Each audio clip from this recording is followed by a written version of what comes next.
بسم اللہ الرحمن الرحیم۔ السلام علیکم ورحمۃ اللہ وبرکاتہ۔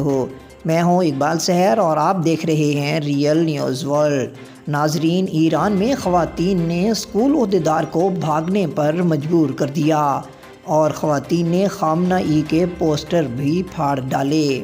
ایران میں ایک کرد لڑکی مہسا امینی کی پولیس کے ہاتھوں مبینہ تشدد میں ہلاکت کے خلاف احتجاج کا سلسلہ کئی روز سے جاری ہے۔ 2 ہفتے سے زائد عرصے سے جاری احتجاج کے دوران مظاہرین اور سیکیورٹی فورسز کے درمیان جھڑپیں بھی ہو رہی ہیں۔ واضح رہے کہ 22 سالہ کرد لڑکی مہسا امینی کی موت کے بعد گزشتہ دنوں کے دوران ملک کی مختلف جامعات میں بھی پولیس اور مظاہرین کے درمیان جھڑپیں ہوئی ہیں۔ یونیورسٹیوں میں پرتشدد احتجاج کے بعد ملک کے مغربی علاقوں میں کئی اسکولوں میں بھی حکومت مخالف احتجاج کی خبریں آ رہی ہیں۔ عرب میڈیا کے مطابق مغربی تہران کے کرج شہر میں ایک اسکول کی طالبات نے کمرہ جماعت کی ایک دیوار پر لگے سپریم لیڈر آیت اللہ علی خامنہ کے پوسٹر پھاڑ ڈالے، جبکہ کچھ طالبات نے خامنہ کی تصاویر پھاڑ ڈالی اور انہیں آگ لگا دی۔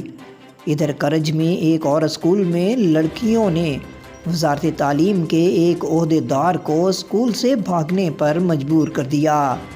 احتجاج کی تصاویر اور ویڈیوز شائع کرنے والی ویب سائٹ کے مطابق اسکول کی طالبات میں شدید غم و غصہ پایا جا رہا ہے۔ ایران میں سماجی کارکنوں کی طرف سے نشر کردہ ایک ویڈیو میں اسکول کی طالبات کو ملائیت مرد آباد کے نعرے لگاتے سنا جا سکتا ہے۔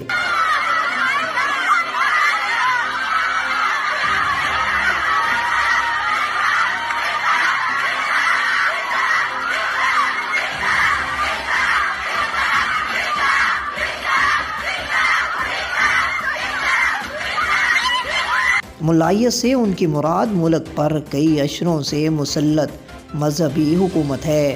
اس کے علاوہ دیگر ویڈیو کلپس میں اسکول کی طالبات کو شہر کی گلیوں میں چلتے ہوئے دکھایا گیا، جو یہ چیختے ہوئے توپ، ٹینک اور پٹاخے لے کر ملاؤں کو جانے دو کے نعرے لگا رہی ہیں۔ مزید اپڈیٹ کے لیے ہمارے ساتھ وابستہ رہیں۔ اگر آپ نے ہمارے چینل کو سبسکرائب نہیں کیا تو کر دیجئے اور بیل آئیکن کو پریس کرنا مت بھولیے تاکہ ہماری نئی ویڈیو کا نوٹیفیکیشن بر وقت آپ تک پہنچ سکے۔ کامنٹ باکس میں اپنے خیالات کا اظہار کیجیے۔ اسلام زندہ باد، پاکستان پائندہ باد۔